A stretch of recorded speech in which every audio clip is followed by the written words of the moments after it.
Welcome to Tao Living, the Art of Living podcast with your host, Lou Corletto, where you will be supported to remember that you are the driver and not the vehicle, so that you can walk your life in trust. My guest speaker for this episode of the Tao Living podcast was born and raised in poverty on a dairy farm in Ontario, Canada. Allan McDougall spent more than 20 years underground as a miner in the mineral-rich Sudbury Basin. Numerous challenges and abuses led him down a self-destructive path into alcohol abuse. In a moment of truth, he pulled himself out of the downward spiral, and today his focus is, as he says, not to see through people, but to see people through. Drawing from his real-life experience, Allan is a unique voice among public speakers and capable of influencing, motivating, educating, and inspiring audiences to take the actions required to change their lives for the better. Allan has authored Breaking Through, Discovering the Riches Within, an insightful account of his triumph and inspiring story. Allan retains his lifelong passion for hot rods and enjoys nothing more than driving his 1966 Shelby Cobra through the countryside near his Pittsburgh, Pennsylvania home while listening to the doo-wop music of his formative year. Allan McDougall is a 50-year retired member of the United Steelworkers. His continued mission is serving as Client Relations Coordinator for Provost Humphrey Law Firm. Known for his visionary and strategic leadership, Allan also facilitated educational programs for unions on a local, national, and international level. A powerful speaker and trainer, Allan is a member of Les Brown's elite Platinum Speaker Network. Allan has also earned the Distinguished Toastmaster Award, which is the highest award the Toastmaster organization bestows. Allan provides powerful dynamic strategies proven to work into personalized programs. He asserts his own life experiences, energy, and influence to capture, educate, and inspire audiences to take the necessary actions required to change their lives for the better. He uses those traits as a speaker for Mothers Against Drunk Driving, MADD, and is a volunteer member on their Victims Impact panel. And ladies and gentlemen, please help me welcome Mr. Allan McDougall. Allan, I am so grateful that our time worked out, that we could get together today. It's been a few moons since we've seen each other live, but we have been connected for so many years since we first met back training with Les Brown.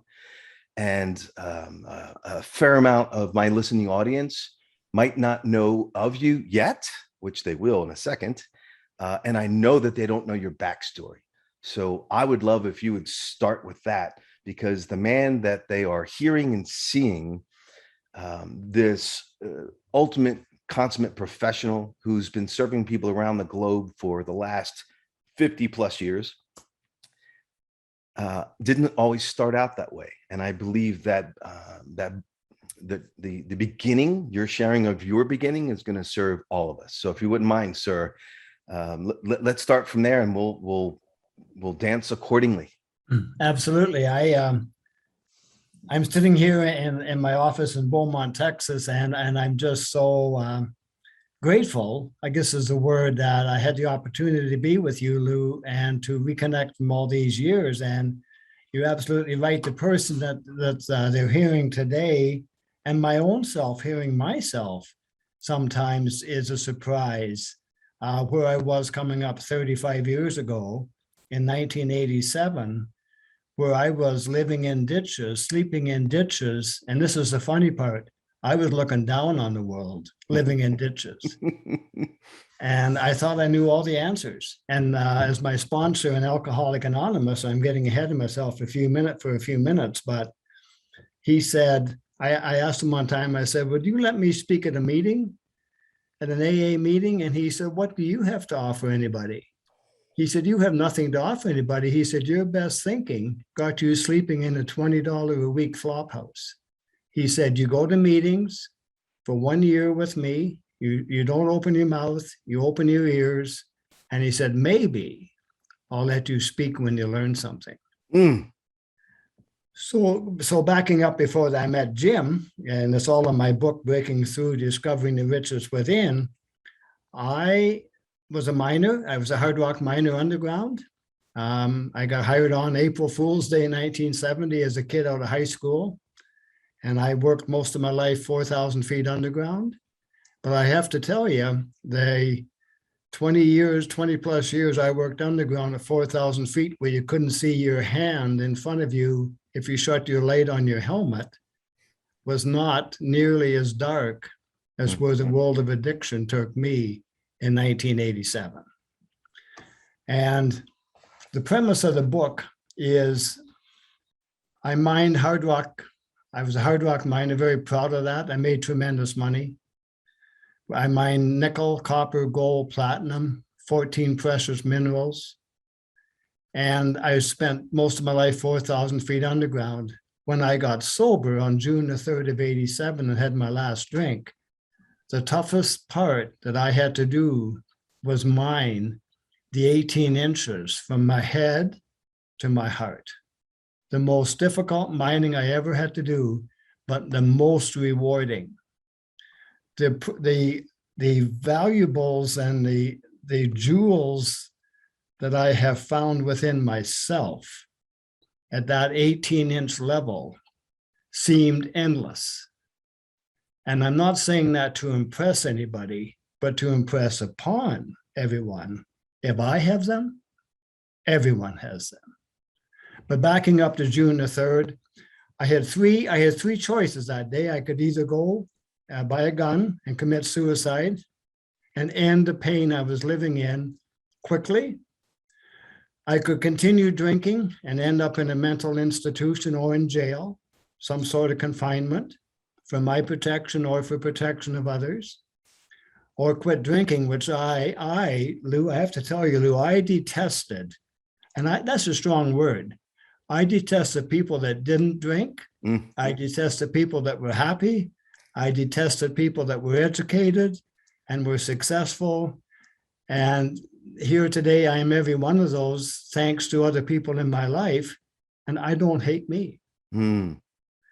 So that is one of the transitions that I have gone through one day at a time. So anyway, I went to the union. I'm a steelworker. I was a steelworker union member for 50 years. And I went there for help. And I just thought, I'm going to try the union. I was a union believer. I believed in the union movement and helping workers.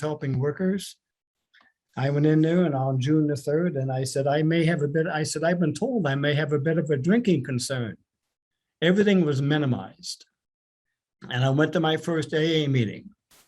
I met them there. And the reason I went to my first AA meeting that day was it was in a bar.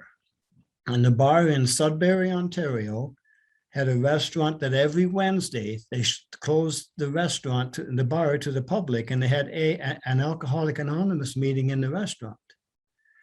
And only reason I went, Lou, was because I knew the bartender, and if I didn't want to stay, I could go and have a beer before I went to work. And that's how I got into AA. I'm not proud of that, but that's the truth. I went, and you talk about the power of the spoken word. I went to my first meeting. I didn't like anybody there. They all looked kind of happy. They looked clean. They smelled better than I did. They looked better than I did. But there was a gentleman spoke there. His name was Mike. And he did the usual introduction. He's sitting around the table, and it's all volunteer. And he said, "Hi, everyone. My name is Mike, and I'm an alcoholic." And when you hear that in an AA meeting, that puts everybody in the same level, no matter what your station in life is. And he said, and I still get emotional today speaking of this 35 years later, he said, not even knowing I was in the room, he said, if I continue this sobriety for 2 more weeks, I will have 4 years of continued sobriety. And Lou, I was 36 years old, just about 37. I reached out figuratively and I grabbed those words and I put them into my empty heart. I had a hole in my soul so deep that the alcohol wouldn't fill it anymore, but I filled it with those words. And he never knew that. For 10 years, the message of hope that I had received that day from him. He was a complete stranger. And that was my beginning of my transition. I would love to tell you during our interview that the minute I quit drinking, my life got beautiful. It absolutely didn't. But I can also tell you this, my worst days sober are still better than my better days drinking. My worst days sober is still better than my best days drinking. Mm-hmm. So that's where I came from. I work in a law firm now in Beaumont, Texas, which is at sea level. So I tell everybody down here in Texas, I work 4,000 feet underground. I clawed and dug my way out of the mine to work at sea level, and everybody seems to think that's funny. So that's my beginning. Well, Allan, thank you for sharing that beginning, because as well, first of all, as you know, because as a teacher, speaker, facilitator around the world, by sharing your message, you're doing what Mike did for you, right? So somebody hearing this who has that empty space can also reach out and grab these words and fill an empty hole as well. And I love the metaphor of being 4,000 feet under and mining all these precious gems, but the hardest work was going within to mining your own gems.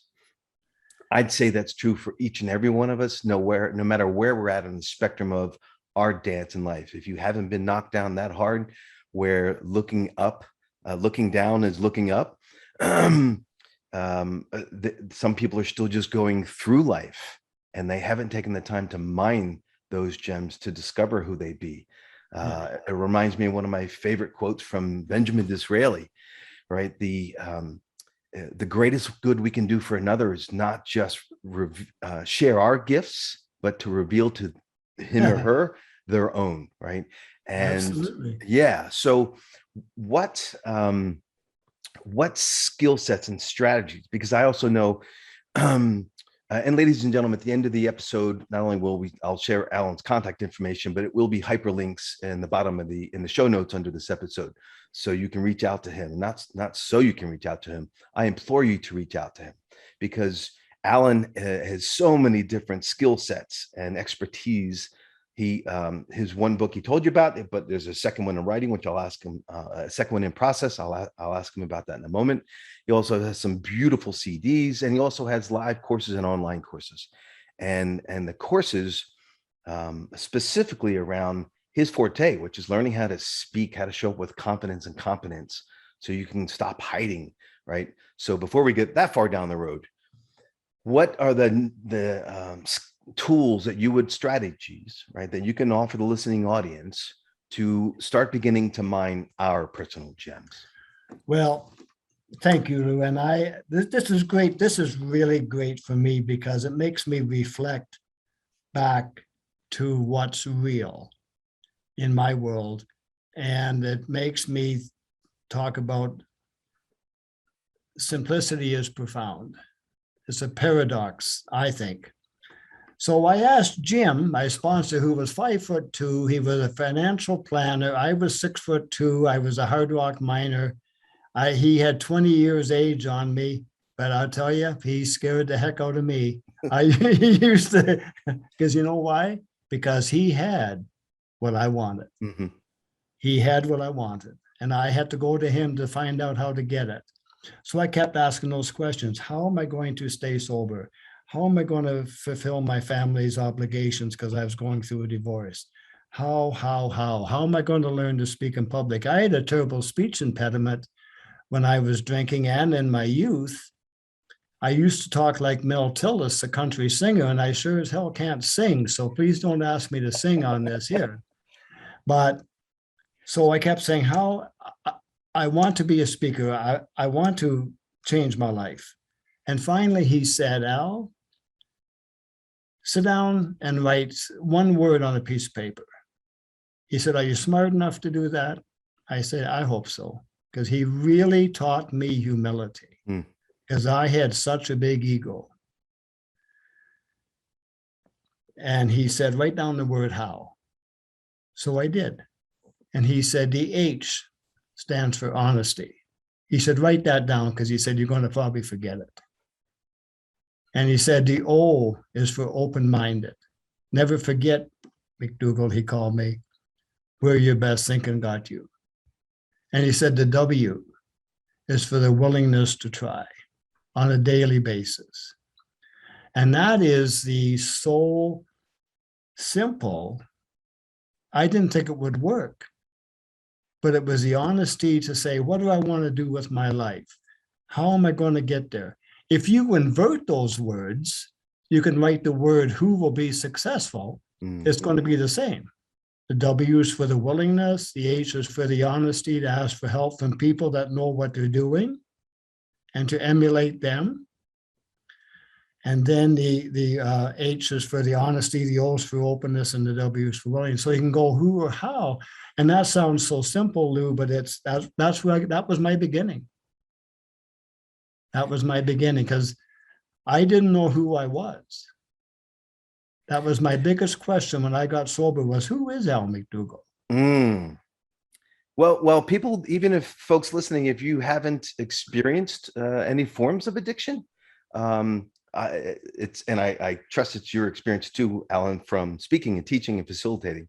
There are some folks who might not have gone down the path of addiction that still don't know who they are, right? I mean, that's a human experience. We think we know who we are because of previous programming, and we're running out these programs, but we haven't really taken the time to do the work and mine the gems and discover who I really am and what I'm capable of. So I love that acronym, both ways, how, and then it flips it into the who when we embrace that. And I'm with you, my friend. Profound simplicity. That's where the magic occurs.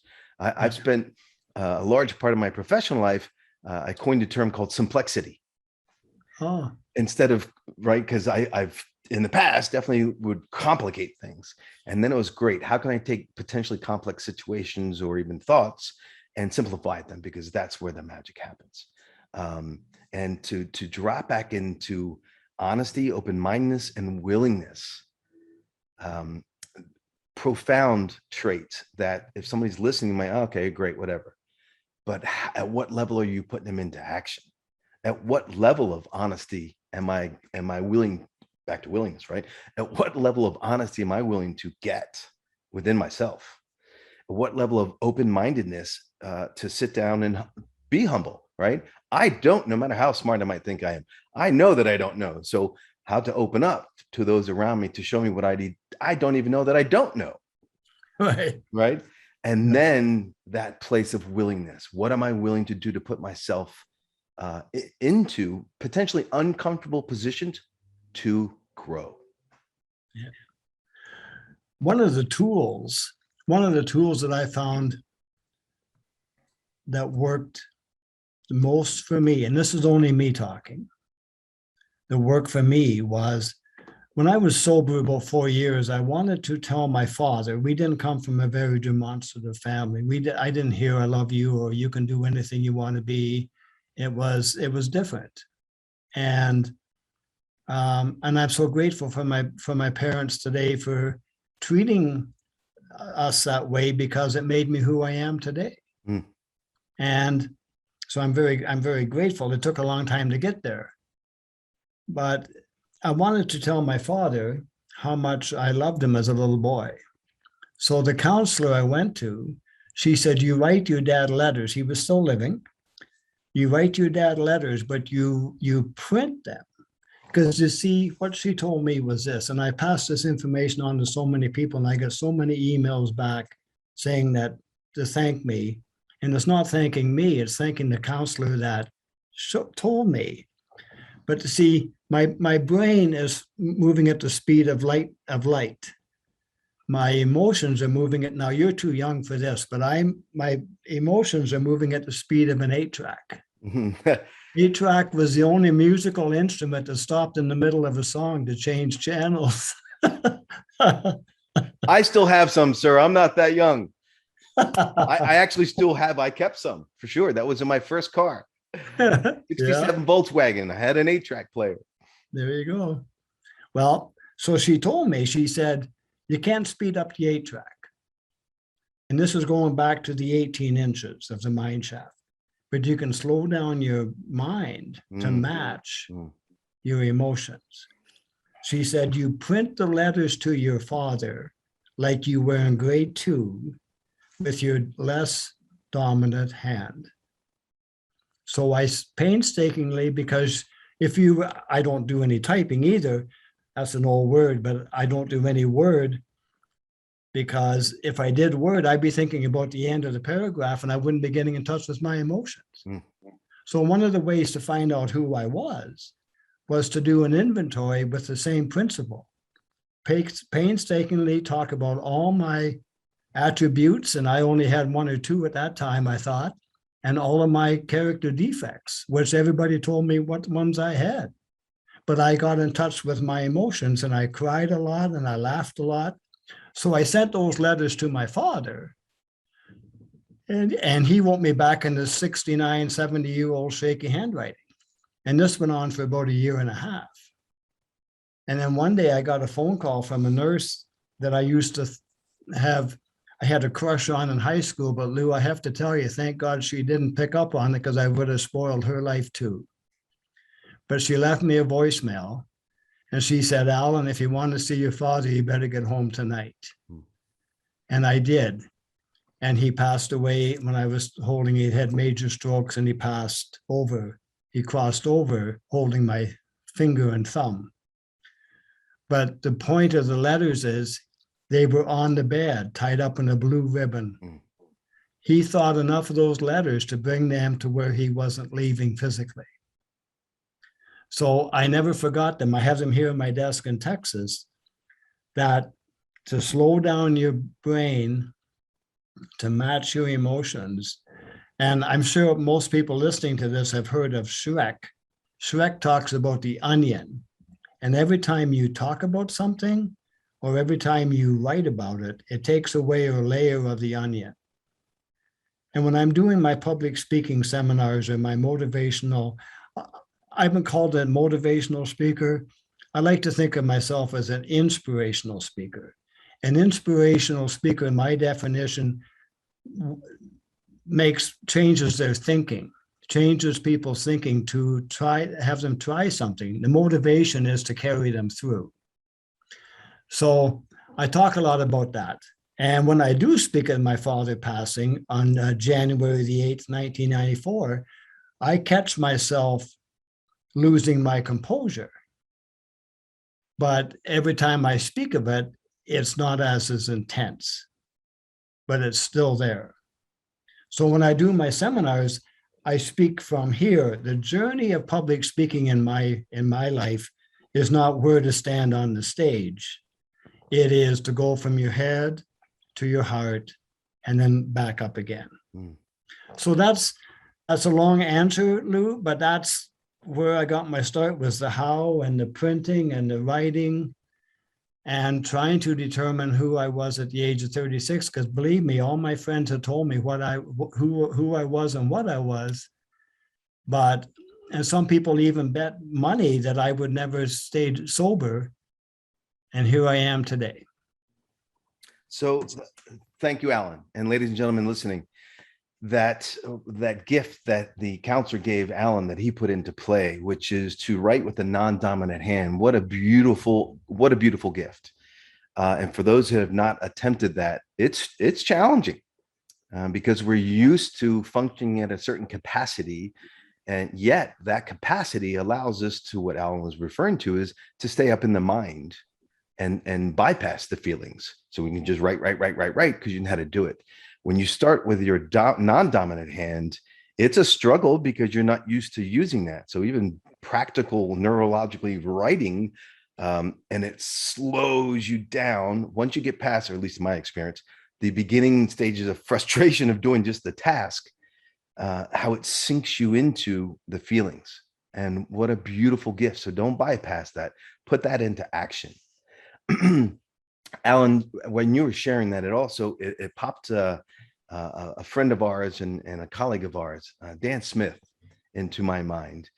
And I'm not sure if Dan still runs that part of his business or not, But ladies and gentlemen, this beautiful soul that we spoke with on the stage professionally had a side business as well, and it was to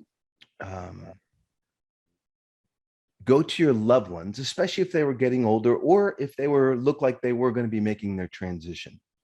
And he would set up a video camera and ask these poignant questions of life, to extrapolate their life, to get it recorded for future generations of those family members. Because once they pass, some of those memories are gone forever. Some of them were never ever shared because they were left bottled up inside that person.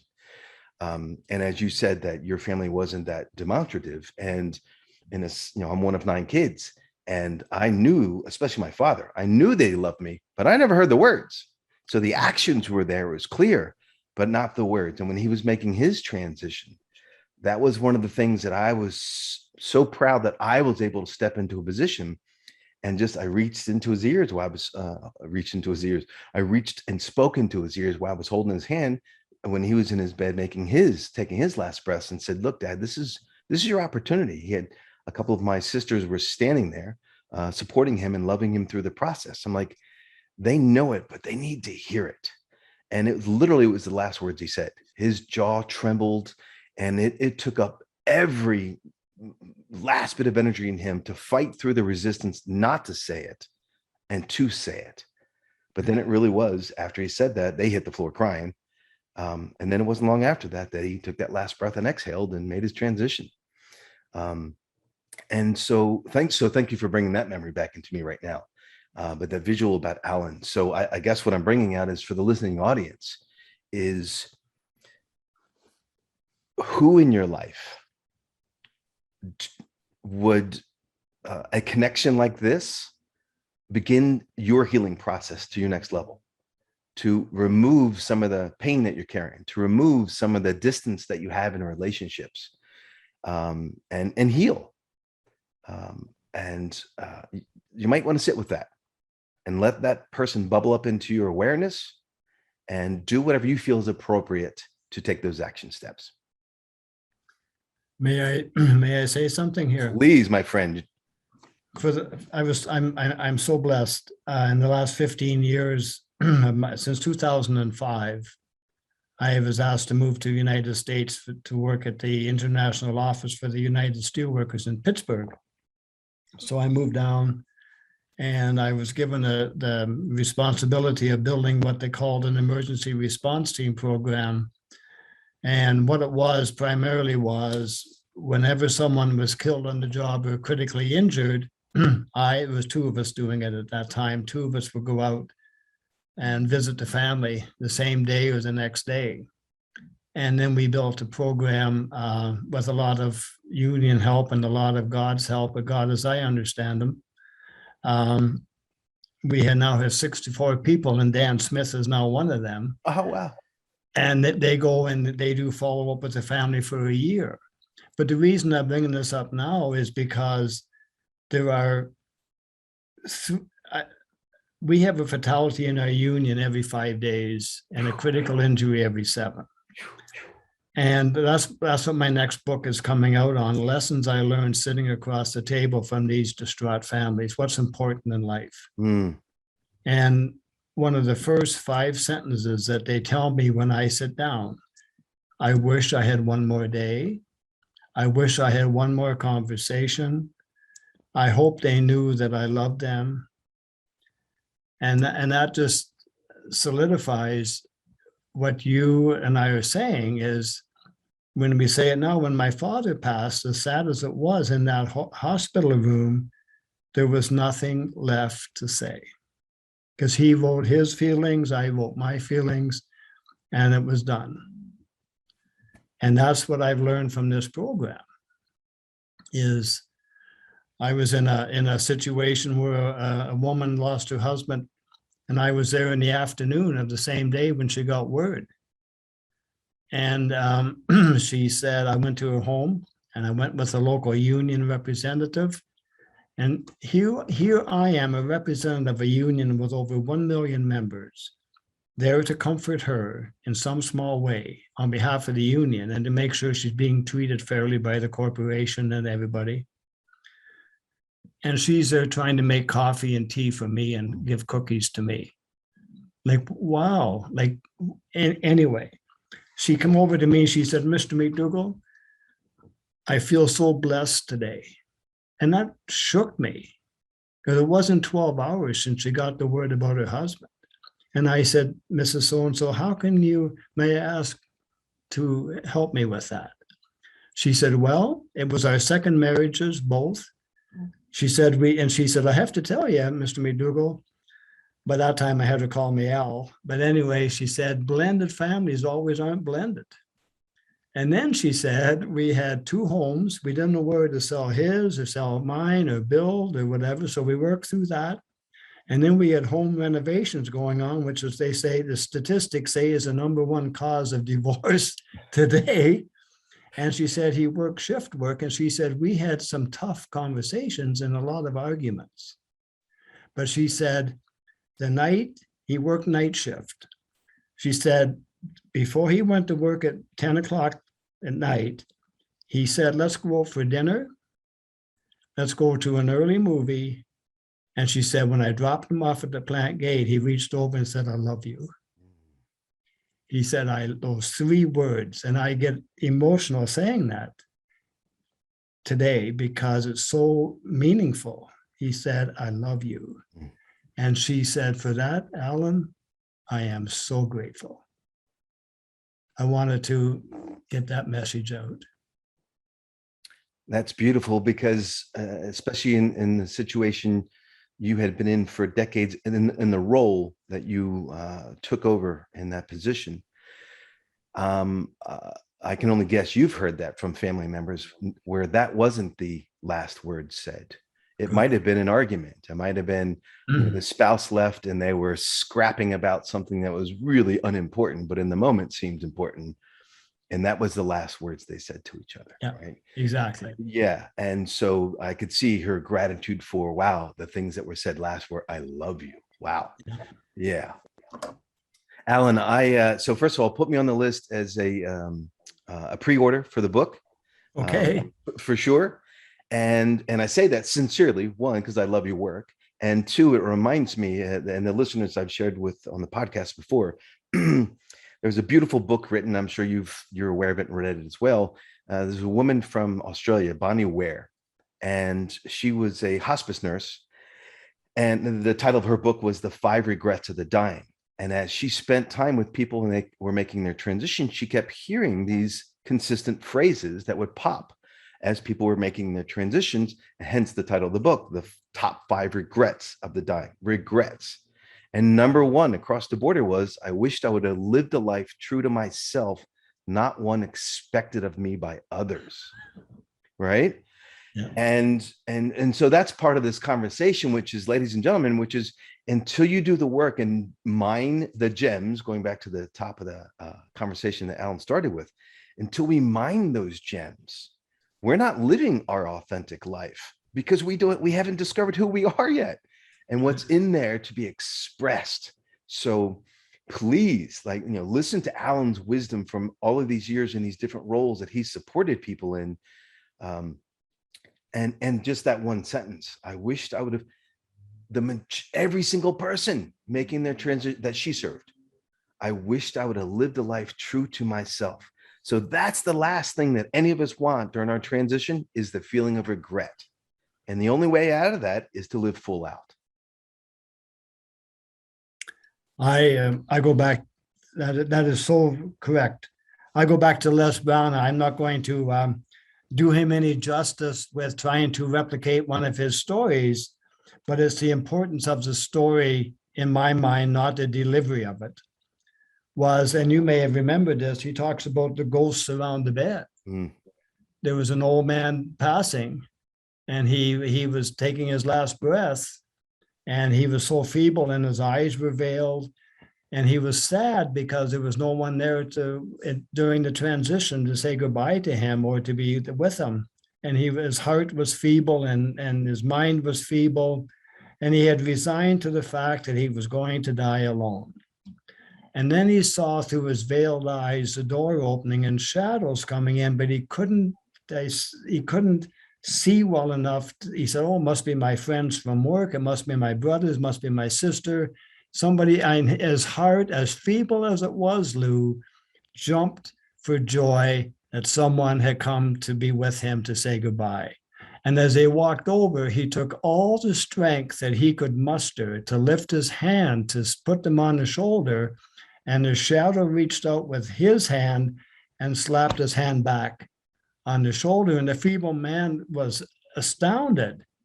And he said, what, who are you? Aren't you here to say goodbye to me? And this angry voice said, we are not your family. We are not your friends. We are not your relatives.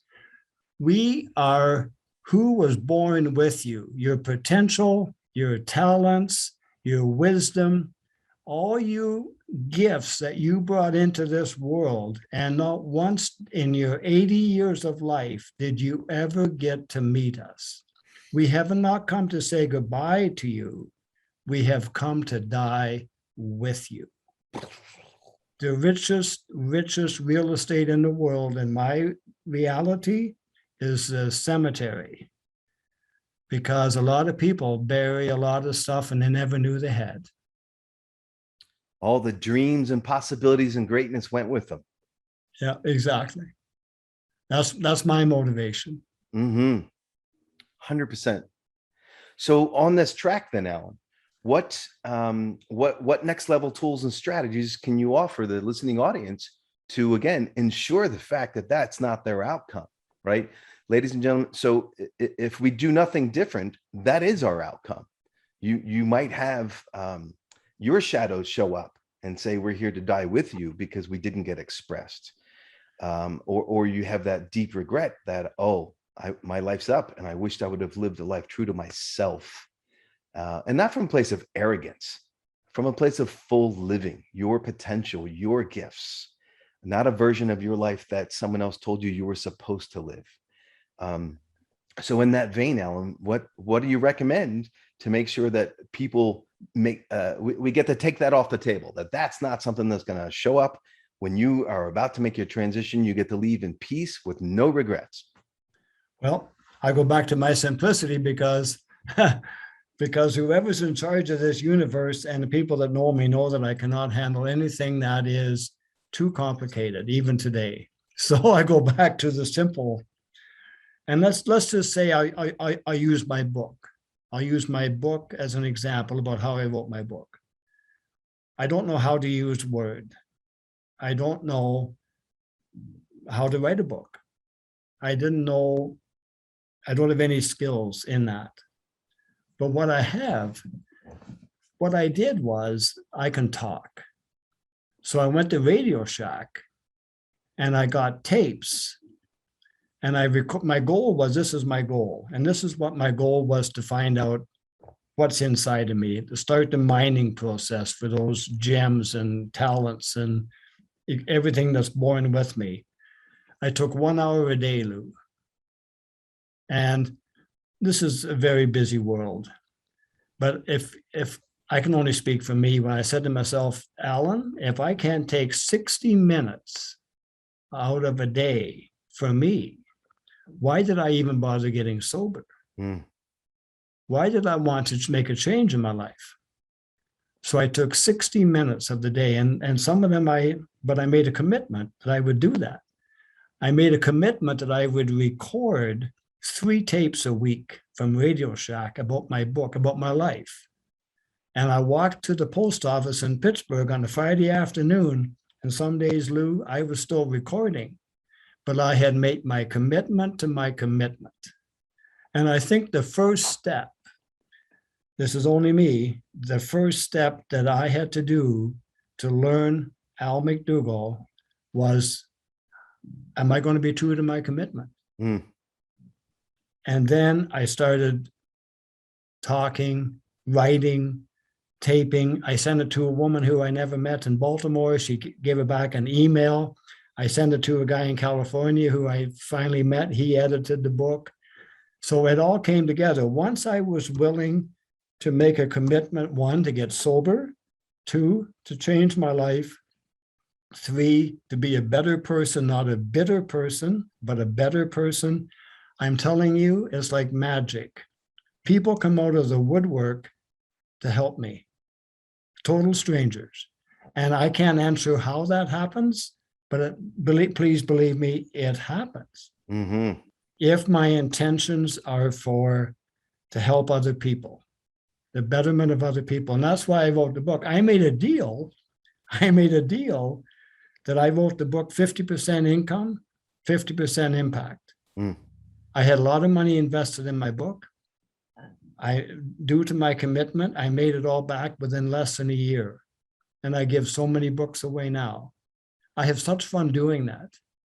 When I meet someone at a gas station or wherever, and they give me a smile or an act of kindness, I go to my trunk and I sign, and maybe some people have seen me do that or experienced that. Sometimes I'll go to a Starbucks or a coffee shop. I'll leave a brand new book on the table with a note inside. Whoever finds this book, I hope you find it beneficial.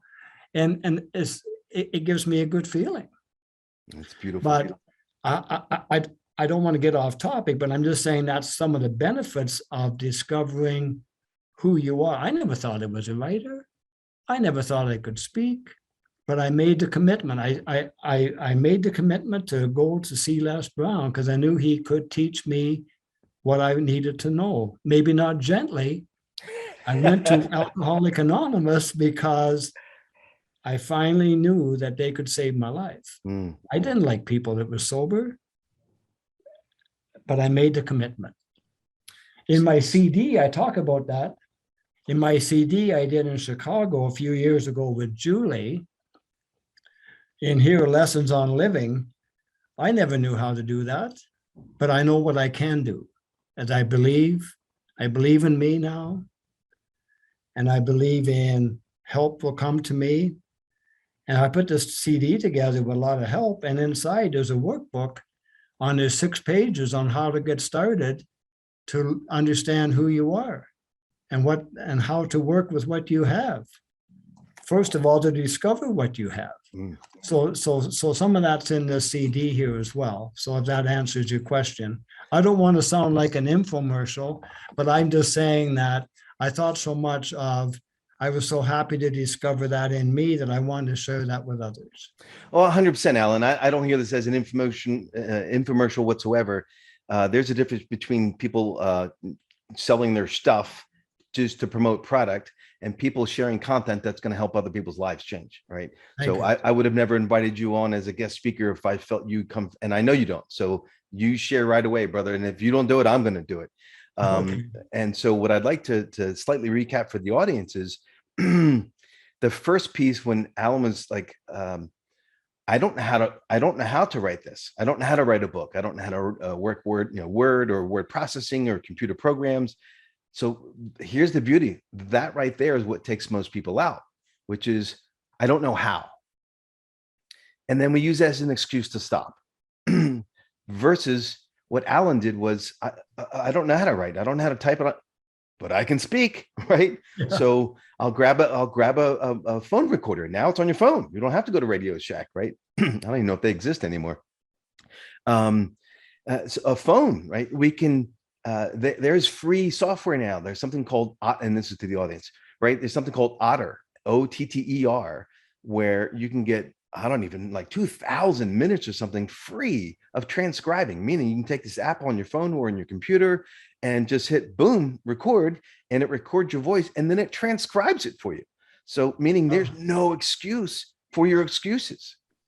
That's what takes us out when we find a way not to do it, versus part of Alan's how is willingness and then the commitment. So the willingness to go down, get a phone recorder, and the beauty of that question to himself. If I don't have 60 minutes for myself in a 24-hour day, I'm in trouble. Yeah. And that's the same for all of us, people. So listen, as you're listening, take that to heart. I've worked with a lot of high-end folks and they're like, well, I don't have time. I don't have time. Like, you have time for everybody else but yourself. That's why you're falling apart.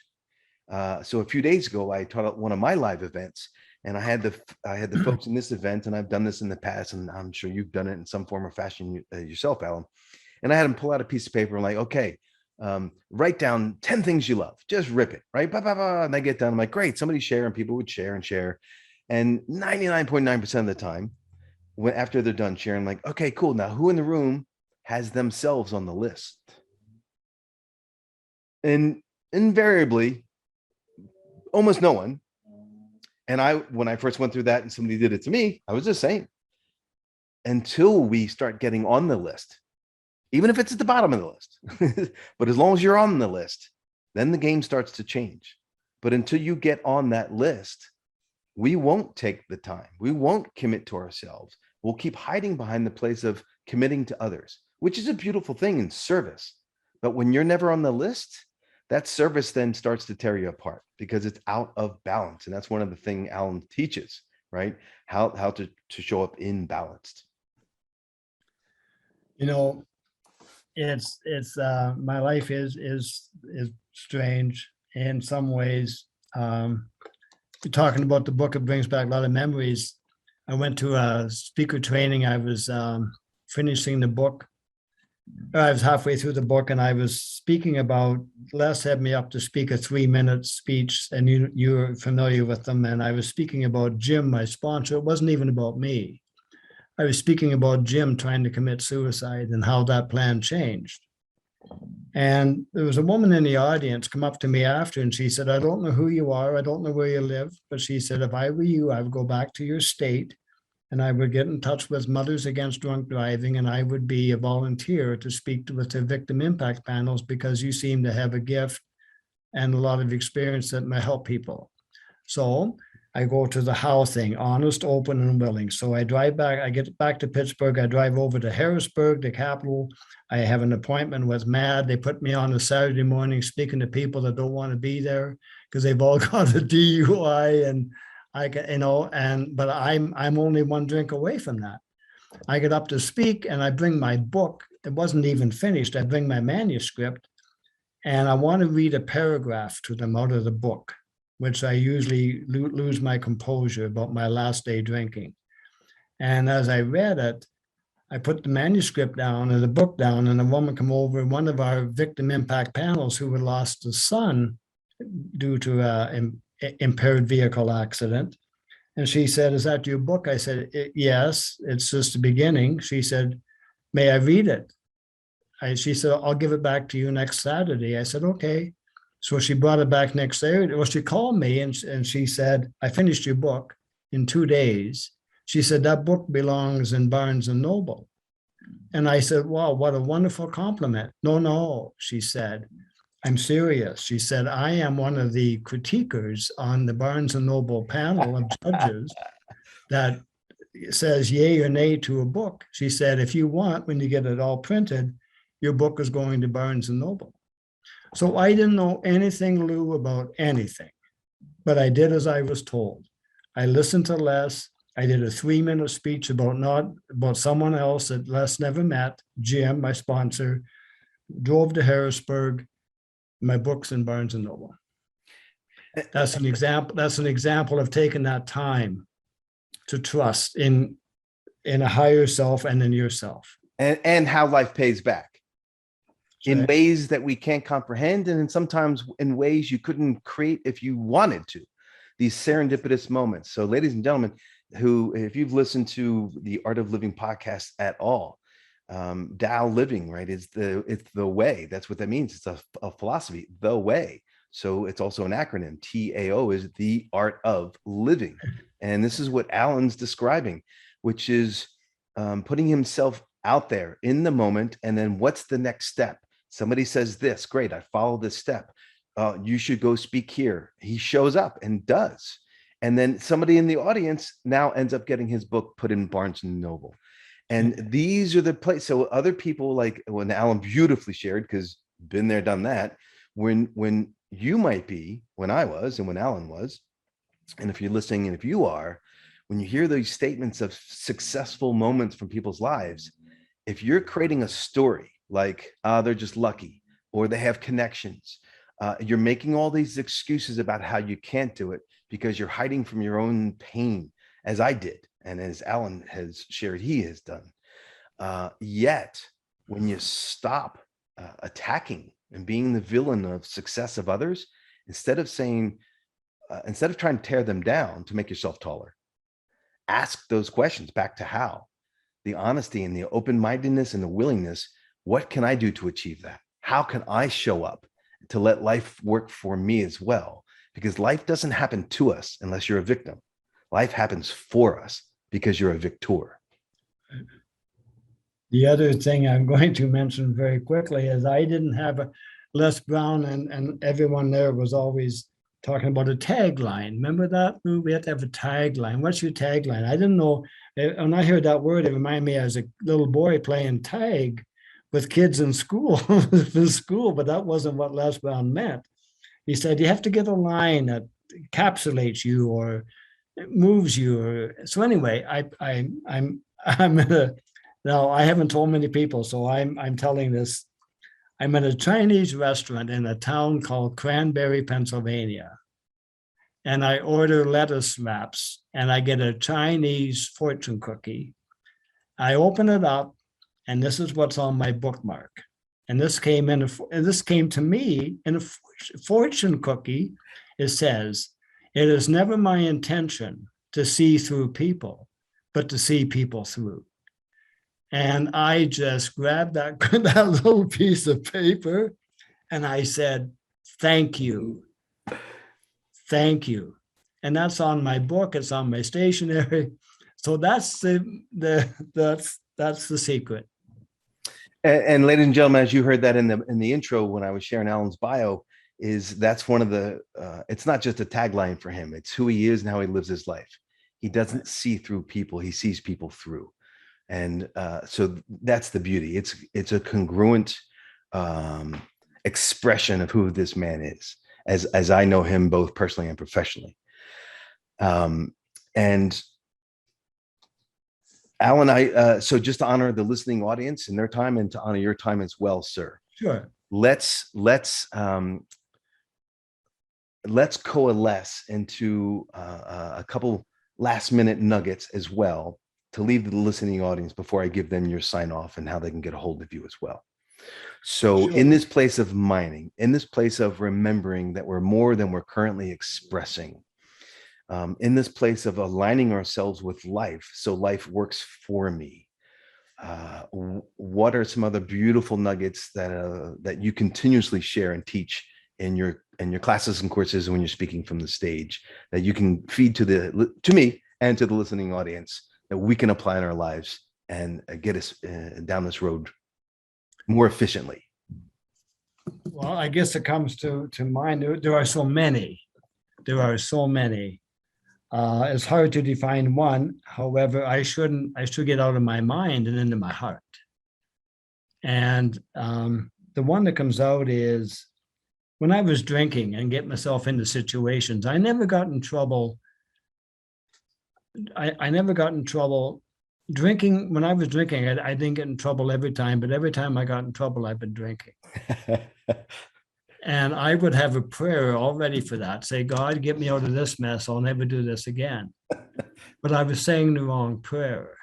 The wrong prayer was, "What can I do?" And I had to be on my knees and living in a flop house, $20 a week condo, cash, where I wouldn't even lay on the bed because it was so filthy. But what a way to learn humility.